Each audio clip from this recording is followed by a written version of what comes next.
Hey guys, this is Pinky and आज हम बात करने वाले हैं रासायनिक अभिक्रिया के प्रकार। ऐसे तो रासायनिक अभिक्रिया के बहुत सारे प्रकार होते हैं, जिसमें हम सबसे पहले जानेंगे कि संयोजन अभिक्रिया क्या होती है। यदि हमारी वीडियो अच्छी लगी तो प्लीज़ चैनल को सब्सक्राइब कर देना।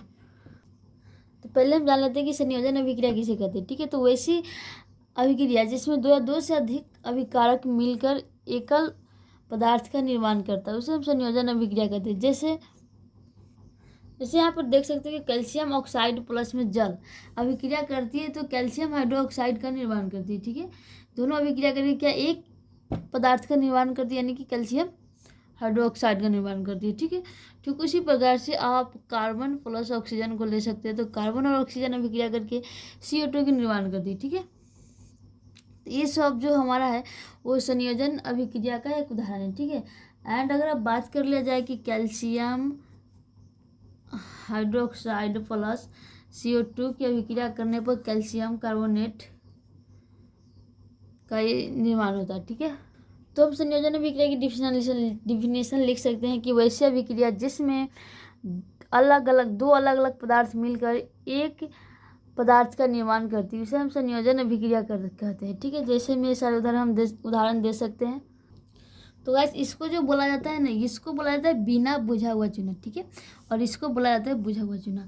जब बिना बुझा हुआ चूना को पानी में डाला जाता है ना, तो बहुत सारी ऊष्मा का निर्माण होता है। ठीक है, और जिस अभिक्रिया में ऊष्मा का निर्माण होती है उस अभिक्रिया को हम लोग ऊष्माक्षेपी रासायनिक अभिक्रिया बोलते हैं। ठीक है, किसा क्या बोलते हैं? ऊष्माक्षेपी रासायनिक अभिक्रिया। एंड हम इसकी बात करें तो ये जो है कैल्शियम हाइड्रोक्साइड, इसका उपयोग क्या चीज़ में किया जाता है? घर के दीवारों की सफ़ेदी में। ठीक है, एंड जब इससे मतलब कैल्शियम हाइड्रोक्साइड से जब घर को निपा जाता है तो 2-4 दिन बाद क्या होता है कि घर पे जो है ना एक चमक आ जाती है। ठीक है, चमक आने लगती है धीरे धीरे। ये कैल्शियम हाइड्रोक्साइड क्या करता है, इसके साथ कार्बन डाइऑक्साइड के साथ अभिक्रिया करके ये कैल्शियम ऑक्साइड की परत अपने ऊपर बना लेता है। ठीक है, यानी कि ये कैल्शियम हाइड्रोक्साइड किसके साथ अभिक्रिया करती है? कैल्शियम कार्बन डाइऑक्साइड के साथ। ठीक है, तो कैल्शियम कार्बोनेट का अपने ऊपर परत बना लेती है। ठीक है, और ये कैल्शियम कार्बोनेट क्या है? संगमरमर का भी रासायनिक सूत्र होता है। तो ये जो है कैल्शियम बनाने की पतली परत बनाती है, जिसकी वजह से क्या होता है कि दीवारों पर चमक आ जाती है। ठीक है, एंड आप याद रखना कि कैल्शियम कार्बोनेट जो है संगमरमर का भी रासायनिक सूत्र होता है। ठीक है, यदि प्रश्न को आ जाए कि चूना से रंगने पर घर की दीवारों में चमक क्यों आ जाती है, तो हमें बोल सकते हैं कि जब भी हम चूना से घर को निपते हैं तो क्या होता है कि चूना वायु में उपस्थित कार्बन डाइऑक्साइड के साथ धीमी अभिक्रिया करती है और वो अपने ऊपर कैल्शियम कार्बोनेट की एक परत का निर्माण करती है, जिसकी वजह से उसकी चमक क्या होती है? बढ़ जाती है। ठीक है, अब हम बात करेंगे जल का निर्माण।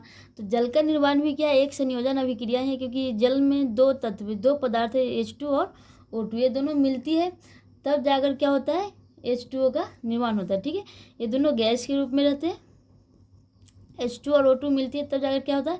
H2O यानी कि का निर्माण होता है। ठीक है, तो ये भी क्या है? एक संयोजन अभिक्रिया है, क्योंकि दो पदार्थ मिलकर एक एकल पदार्थ का निर्माण करते हैं। एंड अब हम बात करेंगे कि श्वसन अभिक्रिया किसे कहते हैं। ठीक है, श्वसन अभिक्रिया भी एक ऊष्माक्षेपी अभिक्रिया है, क्योंकि इसमें ऊर्जा की उत्पत्ति होती है।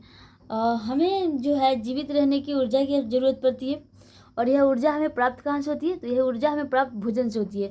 जब हम भोजन करते हैं, जैसे कि चावल, दाल, रोटी, ब्रेड, ये सब, तो क्या होता है इन सभी में जो है कार्बोहाइड्रेट की मात्रा होती है। एंड जब ये हमारे पेट में जाते हैं तो क्या होता है कि ये टूट जाते हैं, छोटे छोटे टुकड़ों में टूट जाते हैं। एंड टूटने से क्या होता है? ग्लूकोज प्राप्त होता है। जब ये टूटते हैं तो हमें क्या प्राप्त होती है? ग्लूकोज प्राप्त होती है, और वह ग्लूकोज हमारे शरीर की कोशिकाओं में उपस्थित ऑक्सीजन से मिलकर क्या करती है? हमें ऊर्जा प्रदान करती है, और इसी अभिक्रिया का विशेष नाम है श्वसन अभिक्रिया। ठीक है, तो ये हमारे ग्लूकोज के साथ मिलकर के क्या करती है? हमें ऊर्जा प्रदान करती है, तो इसे हम क्या बोलते हैं? श्वसन अभिक्रिया बोलते हैं। एंड इसे ऊष्माक्षेपी अभिक्रिया इसलिए बोलते हैं क्योंकि ऊष्माक्षेपी अभिक्रिया का डिफिनेशन ही होता है कि जिस अभिक्रिया में ऊष्मा का निर्माण होता है। ठीक है, ऊष्मा का निर्माण होता है उसे हम ऊष्माक्षेपी अभिक्रिया बोलते हैं।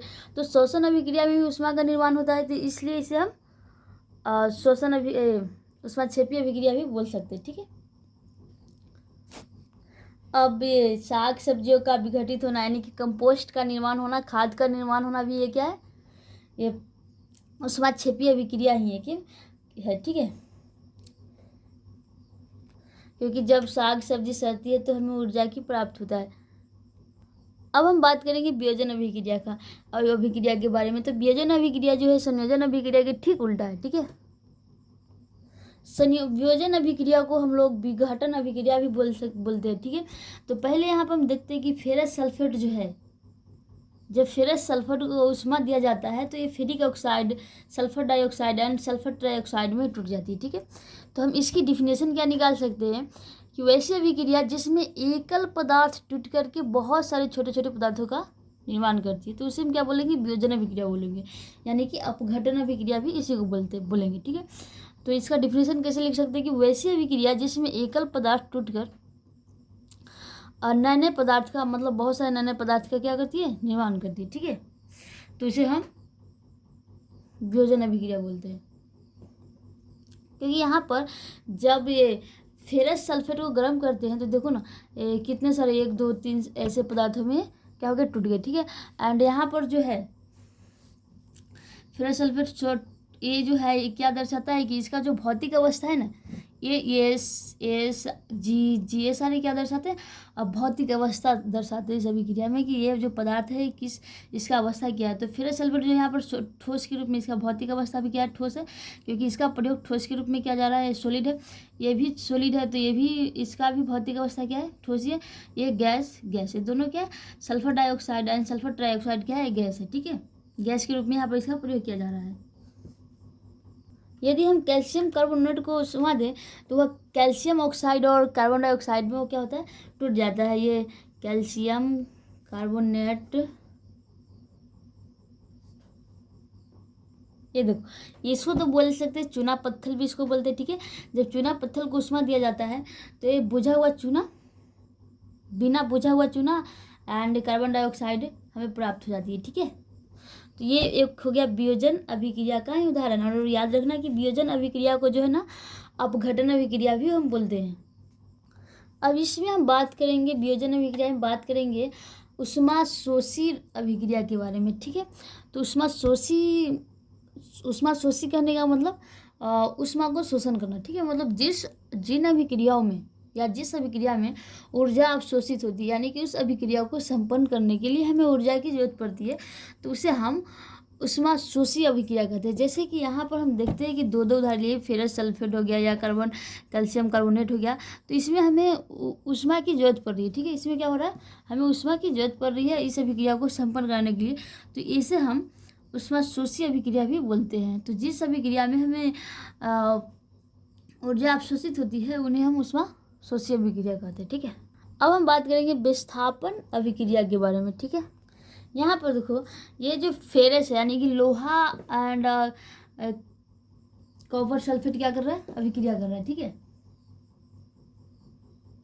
यहाँ पर लोहा और कॉपर सल्फेट अभिक्रिया कर रही है एंड करने के बाद क्या हो गया, फेरस सल्फेट एंड कॉपर की प्राप्त होगी। तो देखो यहाँ पर ये फेरस क्या करता है कि ये कॉपर सल्फेट, यानी कि जो कॉपर सल्फेट है एक जलीय विलयन है, तो इसमें से क्या करता है कि लोहा जो है ना कॉपर को हटा देता है और सल्फेट को अपने साथ ले लेता है, यानी कि SO4 को अपने साथ ले लेता है एंड कॉपर को इसके स्थान को क्या करता है, हटा देता है एंड फिर ये फेरस सल्फेट बन जाता है, ठीक है।